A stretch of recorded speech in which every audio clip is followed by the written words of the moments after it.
बिस्मिल्लाहिर्रहमानिर्रहीम। Today's topic of discussion is cell injury. अब हमने प्रीवियस वीडियो के अंदर सेल अडाप्टेशन पढ़ी थी कि जब सेल के ऊपर स्ट्रेस आता है तो वह सेल अडाप्ट करता है, लेकिन या तो वो सेल अडाप्ट ना कर पाए या फिर स्ट्रेस इतना ज़्यादा सीवियर था कि वो सेल डैमेज हो जाए। This is called cell injury. तो सेल इंजरी कब होती है? जब स्ट्रेस ज़्यादा होता है अडाप्टेशन वाली एबिलिटी से। अब जो इंजरी होती है वो डिपेंड करती है कि स्ट्रेस किस तरीके से कैसा था, सीवियरिटी कैसी थी और कौन से सेल अफेक्टेड थे। फॉर एग्जांपल जो न्यूरॉन्स होते हैं वो हाइपोक्सिया को या इस्कीमिया को सिर्फ और सिर्फ 5 मिनट तक बर्दाश्त कर सकते हैं। ठीक हो गया, neurons are highly susceptible to the ischemia. लेकिन जो स्केलेटल मसल है वो बहुत ज़्यादा रेजिस्टेंट होते हैं, वो कई घंटों गुजार सकते होते हैं। इसके अलावा अगर जो इस्कीमिया है स्लोली डेवलपिंग है और लेस सीवियर है, स्लोली डेवलपिंग का मतलब है कि अगर पेशेंट को रीनल आर्टरी एथेरोस्क्लेरोसिस है तो क्या हो जाएगी? एट्रफी हो जाएगी। और इसमें जब स्लोली इस्कीमिया डेवलप होता है तो कोलैटरल सर्कुलेशन बन सकती है। लेकिन अगर पेशेंट को एक्यूट इस्कीमिया है, अगर पेशेंट को क्रॉनिक इस्कीमिया है तो फिर एट्रफी होगी। लेकिन अगर एक्यूट इस्कीमिया है लाइक रीनल आर्टरी में इम्बोलस बन गया है तो सेल इंजरी हो जाएगी। अब जो common causes of cell injury है, सेल इंजरी किन के से हो सकती है? दीज आर मोस्टली इन्फ्लेमेशन, और inflammation is the response of vascularised tissue. इसके अलावा न्यूट्रिशनल डेफिशिएंसीज की वजह से सेल इंजरी हो सकती है। न्यूट्रिशनल डेफिशिएंसी में टिपिकल याद रखना एंटीऑक्सीडेंट, और एंटीऑक्सीडेंट में आपका vitamin A, C, E, glutathione ये सब चीज़ें आ जाती हैं। या फिर न्यूट्रिशनल एक्सेस जिसकी वजह से हो सकती है। फॉर एग्जांपल विटामिन ए ज़्यादा हो गया तो उसकी वजह से सेल इंजरी हो सकती है। हाइपोक्सिया है, ट्रॉमा है या जेनेटिक म्यूटेशंस है। अब हम कुछ इंपॉर्टेंट पढ़ लेते हैं सेल इंजरी, फिर हम पढ़ेंगे सेल इंजरी को दो कैटेगरीज में, reversible versus irreversible cell injury.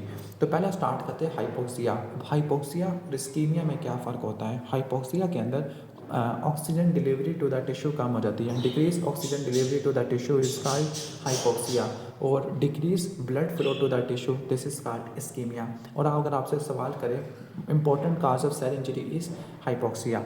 अब एक बात याद रखना है कि oxygen is a final electron transporter, यानी जो इलेक्ट्रॉन ट्रांसपोर्ट चेन होती है और जो ऑक्सीडेटिव फॉस्फोरिलेशन से लिंक होती है उसमें जो ऑक्सीजन होता है this is a final electron acceptor, जिसकी वजह से एटीपी बनता होता है। जब ऑक्सीजन नहीं होगा तो फिर एरोबिक मेटाबॉलिज्म नहीं चलेगा, ऑक्सीडेटिव फॉस्फोरिलेशन नहीं चलेगी। जब ऑक्सीडेटिव फॉस्फोरिलेशन नहीं चलेगी तो एटीपी प्रोडक्शन कम हो जाएगी। जब एटीपी नहीं होगा तो सेल की इंजरी आपको देखने को मिलेगी। अब what are the causes of hypoxia? Hypoxia की क्या क्या कॉजेज होते हैं? नंबर 1, टिश्यू की तरफ ब्लड फ्लो कम हो गया है, this is called ischemia. Number 2 is hypoxemia. Hypoxemia का मतलब है कि ब्लड में ऑक्सीजन एंटर ही नहीं हो पा रही। लाइक ऐसे हो सकता है कि या तो एटमॉस्फेरिक प्रेशर कम है ऑक्सीजन का, या फिर आप वेंटिलेट नहीं कर पा रहे, सही हो गया, या V/Q परफियन मिसमैच है उसकी वजह से हाइपोक्सीमिया होता है, या फिर ब्लड की ऑक्सीजन कैरिंग कैपेसिटी ही कम है। दिस इज कॉल्ड इसको क्या बोलते हैं हम? इसको बोलते हैं एनीमिक हाइपोक्सिया। या फिर सेल ऑक्सीजन को यूटिलाइज नहीं कर पा रहे, दिस इज कॉल्ड हिस्टोटॉक्सिक हाइपोक्सिया। तो हाइपोक्सिया के 4 टाइप्स पढ़नी है। हाइपोक्सिक हाइपोक्सिया के ब्लड में ऑक्सीजन नहीं आ रही, एनीमिक हाइपोक्सिया के ब्लड कैरी नहीं कर पा रहा या ब्लड फ्लो नहीं हो पा रहा, इस्कीमिक हाइपोक्सिया या स्टैग्नेंट हाइपोक्सिया, या फिर सेल इस्तेमाल नहीं कर पा रहे ऑक्सीजन को, दिस इज कॉल्ड हिस्टोटॉक्सिक हाइपोक्सिया। अब व्हाट इज इस्कीमिया? तो इस्कीमिया में क्या होता है? टिश्यू या ऑर्गन की तरफ ब्लड फ्लो कम हो जाता है। अगर आपने ब्लड फ्लो कम करना है तो या तो आर्टीरियल परफियन को कम कर दो या वीनस ड्रेनेज को कम कर दो। आर्टीरियल परफियन कम हो जाएगी, एग्जाम्पल इज एथेरोस्क्लेरोसिस या एम्बोलिज्म, और वीनस ड्रेनेज कम है, एग्जाम्पल इज बुर्ट-चारी सिंड्रोम। बुर्ट-चारी सिंड्रोम में हिपैटिक वेन में थ्रोम्बस बन जाता है, जिसकी वजह से क्या होता है कि जो लीवर का आउटफ्लो ख़राब हो जाता है, कंजेशन हो जाती है। और इस्कीमिया का एक और काज है वह है शॉक। शॉक के अंदर पूरी बॉडी में जनरलाइज हाइपोटेंशन होती है, पूरी बॉडी में टिश्यू की तरफ ब्लड फ्लो कम हो जाता है। Systemic state of low tissue perfusion is called shock. Next is hypoxemia. Hypoxemia का मतलब है कि ब्लड के अंदर पार्शियल प्रेशर ऑफ ऑक्सीजन कम है। कैसे डिफाइन करते हैं? या तो पार्शियल प्रेशर ऑफ ऑक्सीजन देते हैं या सैचुरेशन देखते हैं। अब पार्शियल प्रेशर ऑफ ऑक्सीजन 60 से कम होना चाहिए और सैचुरेशन 90 से, तो 90-60 रट्टा मार लो। अब हाइपोक्सीमिया हुआ है, मतलब है कि ऑक्सीजन ब्लड में एंटर नहीं हो पा रही। कैसे नहीं एंटर हो पा रही? या तो आप हाई अल्टीट्यूड पे गए हुए हैं जिसमें लो ऑक्सीजन एटमॉस्फेरिक प्रेशर है, जिसकी वजह से atmospheric partial pressure of oxygen कम हो जाएगा। Number 2, hypoventilation. हाइपोवेंटिलेशन में आप वेंटिलेट नहीं कर पा रहे। फॉर एग्जांपल आपको माइस्थीनिया ग्रेविस है, एनकाइलोसिंग स्पॉन्डिलाइटिस है, या फिर आपको ओबेसिटी हाइपोवेंटिलेशन सिंड्रोम है, या फिर ओपियाइड्स लिए हुए हैं। जब आप हाइपोवेंटिलेट करोगे, मतलब आप वेंटिलेशन नहीं करोगे, तो ऑक्सीजन का लेवल कम हो जाएगा। ये जो कैपिटल ए है, कैपिटल ए का मतलब एल्वियोलाई की बात कर रहे हैं। मतलब एल्वियोलाई में ऑक्सीजन कम हो जाएगी, जबकि पार्शियल प्रेशर ऑफ ऑक्सीजन क्या हो जाएगा? ये बढ़ जाएगा। इसके अलावा कुछ डिफ्यूजन डिफेक्ट हो सकते हैं कि ऑक्सीजन एल्वियोलाई में आ तो गई है लेकिन बैरियर को क्रॉस नहीं कर पा रही।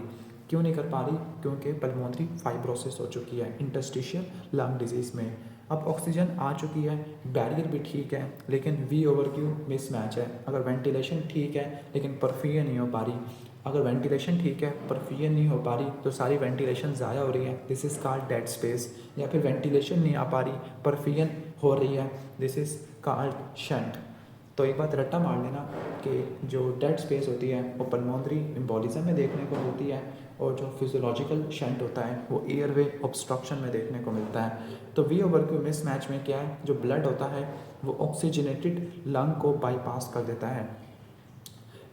यानी या तो परफ्यूजन का मसला है, परफ्यूजन का प्रॉब्लम है कि जो ब्लड है ऑक्सीजनेटेड लंग के पास नहीं आ पा रहा। For example right to left shunt है, ठीक हो गया, सारा राइट साइड का ब्लड लेफ्ट साइड में चला गया, लंग्स के पास ब्लड ही नहीं आया। या फिर जो ऑक्सीजनेटेड एयर है वो ब्लड में नहीं आ पा रही, डैट मीन्स कि आपकी सारी वेंटिलेशन ज़ाया हो रही है। तो पहले जो केस था उसको शंट बोलते हैं। दूसरा केस है जिसमें वेंटिलेशन ज़ाया हो रही है, this is called dead space. ठीक हो गया, और डेड स्पेस की कॉज एटिलैक्टेसिस लिखी हुई है। तीसरी कॉज था डिक्रीज ऑक्सीजन कैरिंग कैपेसिटी। अब ऑक्सीजन कैरिंग कैपेसिटी, ऑक्सीजन को कैरी करने वाला हीमोग्लोबिन होता है, तो या तो हीमोग्लोबिन कम हो गया है एनीमिया की वजह से, या हीमोग्लोबिन काम करना बंद कर गया है। For example carbon monoxide poisoning के अंदर, तो एनीमिया के अंदर क्या होता है? आरबीसी मास कम होता है, हीमोग्लोबिन कम होता है, तो ब्लड में partial pressure of oxygen normal होता है, सैचुरेशन भी नॉर्मल होती है, लेकिन ऑक्सीजन कैरिंग कैपेसिटी क्या हो जाती है? कम हो जाती है। कार्बन मोनोऑक्साइड पॉइजनिंग में क्या होता है? कार्बन मोनोऑक्साइड पॉइजनिंग के अंदर पार्शियल प्रेशर ऑफ ऑक्सीजन तो नॉर्मल होता है लेकिन सैचुरेशन कम हो जाती है, क्योंकि वो जो हीमोग्लोबिन है वो ऑक्सीजन के साथ बाइंड करने वाली कैपेसिटी के अंदर नहीं बचा। सही हो गया, तो यह आपने रट्टा मार लेना है। क्लियर? तो कार्बन मोनोऑक्साइड पॉइजनिंग के अंदर क्या होती है? सैचुरेशन कम हो जाती है। Same is a case of methemoglobinemia, उसमें भी सैचुरेशन ऑफ ऑक्सीजन कम हो जाती है। क्लियर? तो यहाँ पे पढ़ लेते हैं कि जो कार्बन मोनोऑक्साइड है वो हीमोग्लोबिन के साथ बाइंड करती है 200 टाइम्स, जिसकी वजह से क्या होगा? पार्शियल प्रेशर ऑफ ऑक्सीजन तो नॉर्मल होगा लेकिन सैचुरेशन कम हो जाएगी। Same is the case of methemoglobinemia. अब कार्बन मोनोऑक्साइड की पॉइजनिंग कैसे देखने को मिलती है कि अगर कोई स्मोक एक्सपोजर है फ्रॉम द फायर्स, या कार या गैस हीटर से एग्जॉस्ट है, वहाँ से एक्सपोजर आपको देखने को मिलता है। तो क्लियर? उम्मीद है कि समझ आ गया होगा।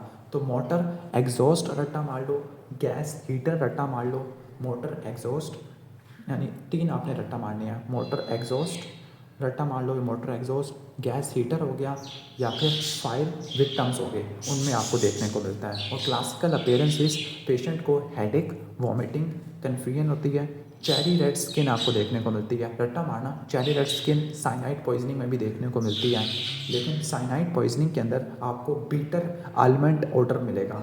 ठीक हो गया? क्लियर? और साइनाइड पॉइजनिंग के अंदर जो वेन्स होती है रेटिना की वो ब्राइट रेड होती है। क्लियर? उम्मीद है कि समझ आ गया होगा। तो चेरी रेड स्किन आपको देखने को मिलेगा, partial pressure of oxygen normal होगा लेकिन कार्बोक्सी हीमोग्लोबिन ज़्यादा आपको देखने को मिलेगी। इसके अलावा अगर आप एमआरआई करवाओगे तो बाइलैटरल ग्लोबस पेलाइडस की लीजन भी देखने को मिलती है, ग्लोबस पेलाइडस की भी लीजन देखने को मिलती है। क्लियर? तो early sign is headache, vomiting, confusion, visual disturbance, लेकिन आपने ना ठीक किया तो कोमा और डेथ में चले जाओगे। इसके बाद मेथिमोग्लोबिनीमिया, नॉर्मली जो हीमोग्लोबिन में जो आयरन होता है वो फेरस फॉर्म में होता है Fe+2। लेकिन अगर ये Fe+2 से +3 में कन्वर्ट हो जाए, this is called oxidised haemoglobin. जो ऑक्सीडाइज हीमोग्लोबिन होता है ये ऑक्सीजन को बाइंड नहीं कर सकता, ठीक हो गया, क्लियर। लेकिन यह साइनाइड को बाइंड कर सकता है। डैट इज़ वाई अगर किसी पेशेंट को साइनाइड की पॉइजनिंग है तो हम उसमें मैथीमोग्लोबिन के लेवल्स को बढ़ा देंगे, मैथीमोग्लोबिनीमिया करवा देंगे, ठीक हो गया। मैथीमोग्लोबिनीमिया कैसे करवाएंगे? नाइट्राइट्स दे के करवा सकते हैं, या लोकल एनेस्थेटिक्स होते हैं लाइक बेंजोकिन, या फिर ड्रग होती है डेप्सोन। क्लियर, उम्मीद है कि समझ आ गया होगा। तो ये आपका होता है मैथीमोग्लोबिनीमिया। तो मैथीमोग्लोबिनीमिया के कॉजेज़ क्या क्या होते हैं? मैथीमोग्लोबिनीमिया के कॉजेज़ है sulphur drugs, dapsone drugs, nitrites होते हैं या नाइट्रेट्स भी रट्टा मार सकते हैं। सही हो गया। एक बात रट्टा मार लेना कि जो नाइट्रेट्स या नाइट्राइट्स होते हैं ये मैथीमोग्लोबिनीमिया करवाते हैं, जबकि नाइट्रोपुरासाइड साइनाइड की पॉइजनिंग करवाते हैं। और जो मैथीमोग्लोबिनीमिया होता है वो साइनाइड की पॉइजनिंग को ठीक करने के लिए इस्तेमाल होता है। अब क्लासिकल फाइंडिंग क्या होती है मैथीमोग्लोबिनीमिया के अंदर? किसमें आपको एक्सपोजर की हिस्ट्री मिलेगी, dapsone, local anaesthetic like benzocaine, nitrites वगैरह। और इसमें एक और टिपिकल फाइंडिंग मिलेगी, वो होगी कि जो स्किन है वो चॉकलेट कलर्ड ब्लड का होगा, चॉकलेट कलर्ड स्किन आपको देखने को मिलेगी। और इसमें क्या होगा, मैथीमोग्लोबिनीमिया में साइनोसिस भी देखने को मिलेगा, लेकिन ये साइनोसिस ऑक्सीजन देने से इम्प्रूव नहीं करेगा। तो कैसे साइनोसिस ठीक होगा? मिथाइलिन ब्लू से या विटामिन सी से, because both of these are reducing agent, जिसको वापस रिड्यूस कर देंगे।